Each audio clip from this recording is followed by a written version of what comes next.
nous avons mis en fin de notre dépliant, c'est transmettre. Donc nous avons une tâche tout aussi importante que celle que nous avions il y a 20 ans. C'est pour ça que nous sommes toujours ici, toujours rassemblés. Nous allons nous retrouver tout au long de ces journées. Nous allons échanger, nous allons dire nos projets. Toutes les associations mémorielles sont quasi présentes, les plus proches. Sinon, on les retrouvera demain aussi. Donc maintenant, je vais passer la parole à Monsieur le Consul.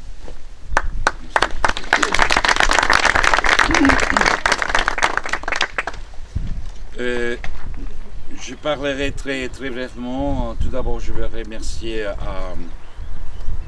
à Free et à son esprit ici qui nous accompagne de me donner l'opportunité d'être avec vous. À Monsieur le maire pour sa présence en sachant spécialement le travail qu'il a ce jour, il va être avec nous ici. Et moi personnellement, même que j'arrivais juste en retard, j'insistais que je ne veux jamais rater cette opportunité d'être entre vous.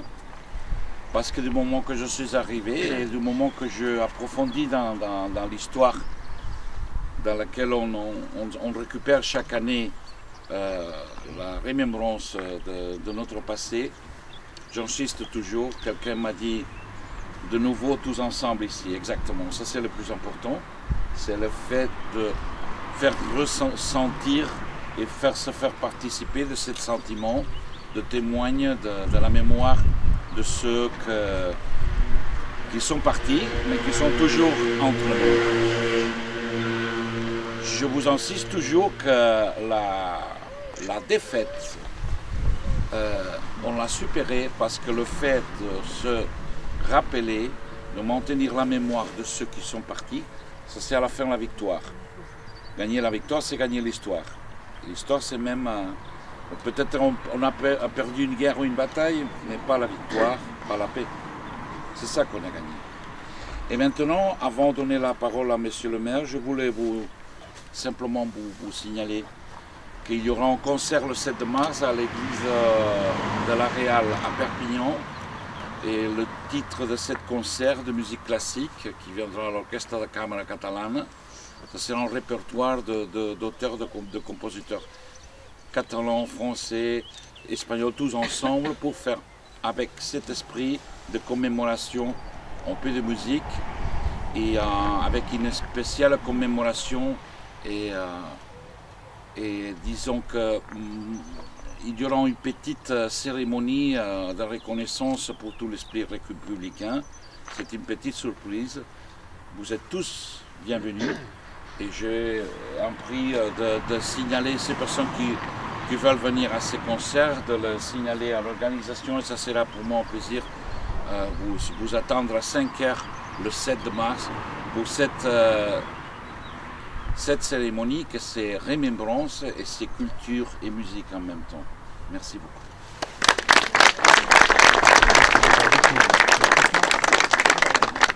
Monsieur le maire conclura.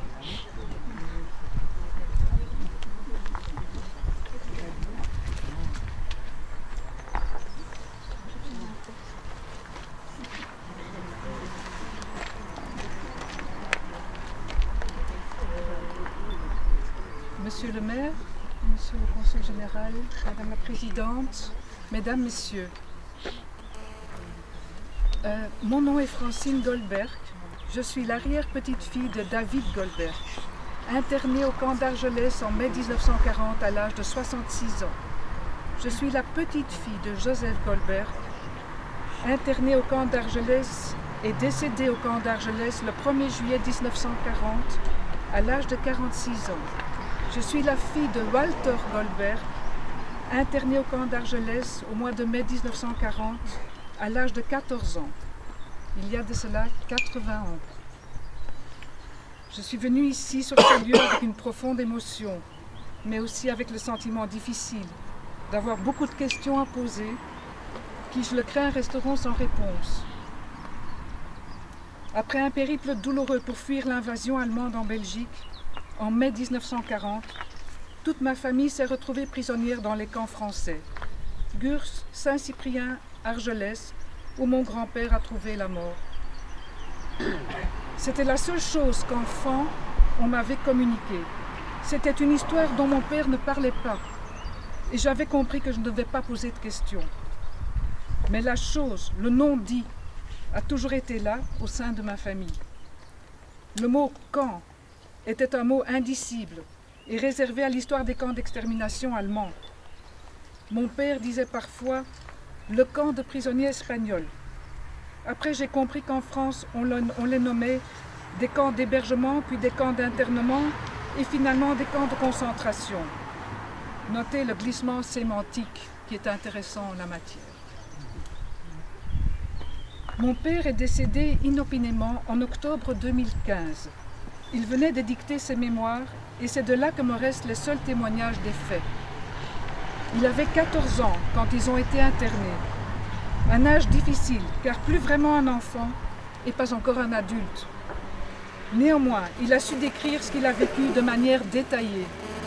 Le passage de l'humain à l'inhumain, les conditions plus qu'insalubres, les dangers, la cruauté des gardes mobiles, la promiscuité, les maladies, les épidémies. Mais quelle était la raison de cet internement? Ils étaient juifs, ils parlaient le yiddish ou l'allemand, et on les a considérés et on les a pris pour des espions allemands. Voilà la raison qu'on me donnait. Mon grand-père avait la nationalité polonaise et mon père et ses sœurs étaient nés en Belgique. Ce qui m'intrigue aujourd'hui, c'est que peu de gens sont au courant ou connaissent même l'existence de ces camps. Autour de moi, juifs et non-juifs sont souvent étonnés quand je le mentionne. Drancy, à la limite, mais Saint-Cyprien, Argelès, on ne connaît pas. Je suis bien sûr très triste que mon grand-père soit mort ici à l'âge de 46 ans et triste de ne l'avoir jamais connu. Et je suis bouleversée des atrocités injustes que ma famille a dû subir. Mais je dois vous dire que je suis aussi très fière de mes oncles, Maurice et Nathan Goldberg, qui en 1951 ont érigé une stèle à cet endroit en mentionnant les noms de tous les morts, de quelque origine qu'ils soient, et pour honorer leur mémoire, pour qu'on n'oublie pas. Mon père avait l'habitude de venir chaque 2 ans à Argelès en hommage pour se recueillir et veiller à l'existence de cette stèle. Plus que jamais aujourd'hui, il est important de porter à la connaissance de tous les faits historiques qui ont eu lieu ici. Car si avant on ne parlait pas, aujourd'hui on ne parle plus. Et souvent je me demande ce que le passé nous réserve. Nous sommes en 2020. Aujourd'hui on ne peut plus dire « je ne savais pas ». Luttons contre l'oubli et l'indifférence. Et sauvons la mémoire. Et espérons. L'espoir, surtout en ces lieux, fait vivre. Sinon mourir. Merci de votre attention.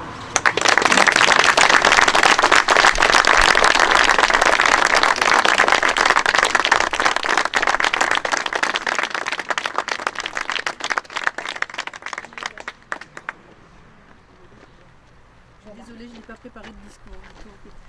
Mais excusez-moi, je suis très émue.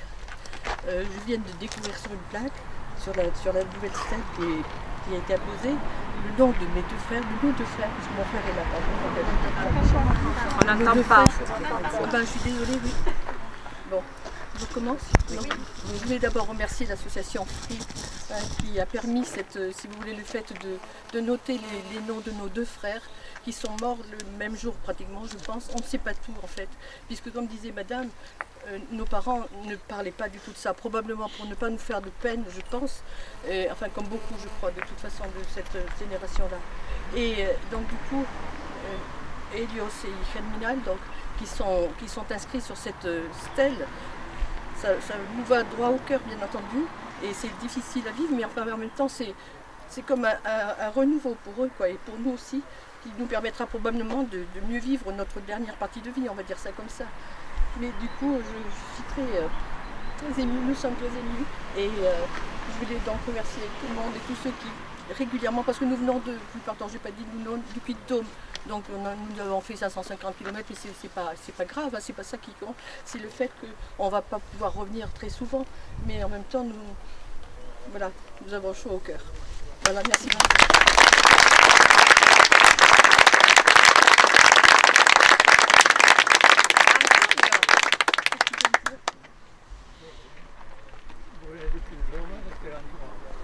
Clermont-Ferrand, à côté de moi. Bon, moi j'habite au Puy-de-Dôme.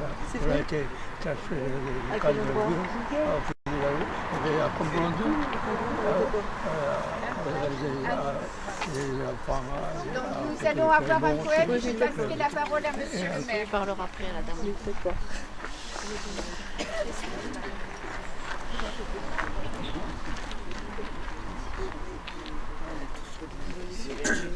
Allez, et fort qu'ils entendent.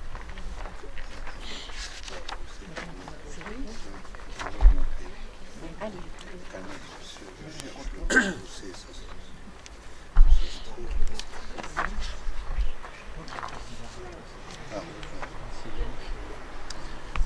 Bon, je vais vous lire un poème. Je suis en train d'écrire un recueil de poèmes, Exil d'espérance. Parce que malgré tout le malheur, toute la détresse qu'ont eu ces gens qui ont passé la frontière, vivent dans des conditions misérables, mal accueillis, enfin bon, vous connaissez tous l'histoire, malgré cela, ils ont élevé dignement leurs enfants, dignement, pour en faire des citoyens honnêtes, convaincus et fiers, et ils sont fiers de leurs enfants. Bon, je vous lis un petit passage que j'ai fait sur les enfants de la retirade. En ce froid hiver, 2 enfants sont partis, blottis sur le sein de leur mère, loin de Barcelone. Ils ont quitté l'Espagne en pleine tyrannie. Non, ils ne reverront jamais leur mère Catalogne. Bien que nous ne soyons pas connus, mes chers frères, nous pensons bien à vous, à nos pères, à nos mères, à tous ces enfants, jeunes et nourrissons, à vos destins tragiques et révoltants, ignorés d'un monde en plein déclin.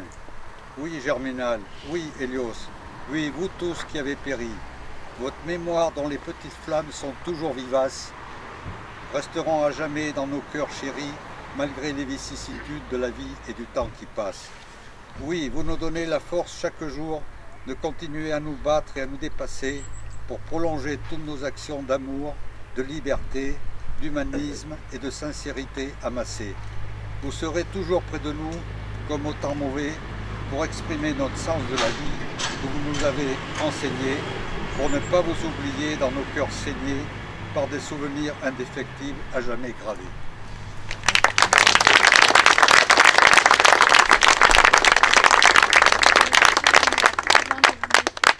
Je vous remets la clé de la boîte aux lettres qui a été apposée dans le cimetière. Comme ça, quand vous reviendrez, vous pourrez toujours laisser un petit mot, un petit message, et nous les lirons avec beaucoup d'émotion. Monsieur le Consul Général, bienvenue à Argelès-sur-Mer et vous faites l'honneur d'être là aujourd'hui et moi il fait le plaisir que je puisse entendre que vous ne raterez rien au monde cette occasion chaque année qu'elle se passe. Le bienvenu ici dans ce cimetière dédié aux Espagnols. Il est de rigueur de commencer les prises de parole par remercier l'association FRI, ce que je fais bien volontiers et avec beaucoup de plaisir, parce que non seulement c'est une association extrêmement active à Argelès-sur-Mer, et elle est importante, je vais y revenir, mais il y a également des personnes que j'apprécie beaucoup, la présidente, mais aussi toutes ces personnes qui l'entourent. Ce sont des personnes qui ont envie de faire vivre un pan de l'histoire d'Argelès-sur-Mer. Parce que n'oublions pas que, et je ne veux pas qu'on oublie que c'est sûr que cette retirade de 1939 est une partie de l'histoire d'Espagne, une partie importante, le plus grand exil des peuples européens, il faut le rappeler, mais elle est aussi une partie importante de l'histoire d'Argelès-sur-Mer parce qu'elle a impacté la vie des générations futures. Aujourd'hui, nous vivons à Argelès-sur-Mer un peu comme nous l'ont montré les gens qui nous ont précédés, les hommes et les femmes qui nous ont précédés, c'est-à-dire une partie des républicains espagnols qui ont fui la dictature espagnole. Donc, merci pour toutes les actions que vous menez. Et c'est vrai que depuis quelque temps, je sens un engouement nouveau, c'est-à-dire que c'est cyclique peut-être, mais en tous les cas, il y a une volonté encore plus forte de transmettre, de faire ce devoir de mémoire, pour transmettre aux générations futures et faire que ceux qui vivent encore aujourd'hui n'oublient pas. Alors, nous parlons évidemment, tu as parlé de la boîte aux lettres qui a été mise récemment, mais des choses ont été faites dans cet espace et j'en suis très heureux. Et j'ai été très touché il y a quelques semaines à peine, lorsque nous avons mis en place ce drapeau aux couleurs de la République espagnole, et qui est représenté par des pierres où chaque prénom d'enfant est gravé. J'ai trouvé là comme un symbole extrêmement fort. C'est-à-dire que d'abord, des enfants qui ont disparu tragiquement pendant cette période, eh bien, grâce à cette action que vous avez menée, sont renés, comment on dit, sont renés, oui, renaissent, ça ne pourrait pas le passer composé, renaissent pour l'histoire, mais ils avaient disparu 2 fois, ils avaient disparu dans leur propre vie, mais ils avaient aussi disparu un peu dans l'histoire. Et là, c'est un peu une manière de les faire renaître. Et je trouve que le faire au travers de pierres, gravé au travers de pierres, c'est un symbole très important. La pierre a cette vertu d'être éternelle. Et cette renaissance, du coup, elle est un peu éternelle pour l'histoire. Donc je félicite l'association pour toutes ces actions qu'ils mènent. Je veux dire que Argelès-sur-Mer est en train de vivre depuis quelque temps des moments importants. Je veux me rappeler, il y a à peine un an, lorsque le président du gouvernement espagnol, M. Pedro Sánchez, est venu, nous a fait l'honneur de venir à Argelès-sur-Mer pour dire un texte, pour une prise de parole qui pour moi est un moment historique. Il s'est produit ici, il y a un an, enfin ici au Monument des Espagnols sur la plage, il s'est produit un moment historique où le président du gouvernement espagnol, au cours duquel le président du gouvernement espagnol a demandé pardon. Il a demandé pardon aux enfants de l'Espagne qui avaient fui la dictature. Il a demandé pardon à ces enfants qui étaient partis à cause d'une idéologie répugnante. Ils étaient partis pour vivre un homme libre. Et ça, le dire ici à Argelès-sur-Mer, c'était pour moi, maire d'Argelès-sur-Mer, quelque chose d'extrêmement fort. Parce que n'oublions pas non plus que, et certes, il est important de transmettre la mémoire, c'est important, parce que j'ai beaucoup aimé votre phrase, Madame Goldberg, je vous salue, on ne sait pas ce que le passé nous réserve, c'est vrai que c'est très important, mais cette prise de parole fait qu'on ne doit plus non seulement oublier de transmettre, mais il faut aussi atteindre la quête que nous menons, parce que nous menons une quête en tant que transmetteur de mémoire. La quête que nous menons, c'est que soit enseigné dans nos écoles, dans nos collèges, dans nos lycées, ici et de l'autre côté de la frontière, que soit enseigné à tous les enfants cette période de l'histoire telle que doit être enseignée. C'est ça la quête que nous menons et c'est ça que nous voulons maintenant atteindre de toutes les façons. Parce que c'est un objectif noble, c'est comme ça qu'on atteindra notre but, c'est comme ça que tous ces milliers d'hommes et de femmes qui ont disparu retrouveront un peu, on leur rendra un peu de leur dignité de cette manière-là. Donc je veux dire en pensant à ces hommes et à ces femmes que, comme je disais tout à l'heure, ils étaient un peu constitutifs de notre manière de vivre à Argelès-sur-Mer. Alors ça me fait penser à une phrase de Jaurès qui dit le foyer ancestral. Il parle du foyer ancestral et si on considère, comme je le considère, que ces républicains qui se sont installés chez nous à Argelès-sur-Mer sont un peu notre foyer ancestral, eh bien du foyer ancestral on ne retiendra pas les cendres, on retiendra la flamme. Et la flamme pour moi, c'est ce désir irrépressible qu'ils avaient, ces hommes et ces femmes, de vivre un homme libre. Et c'est ça que je veux retenir et c'est ça que je veux qu'on manifeste chaque année ici, dans cet endroit. Merci. Bravo.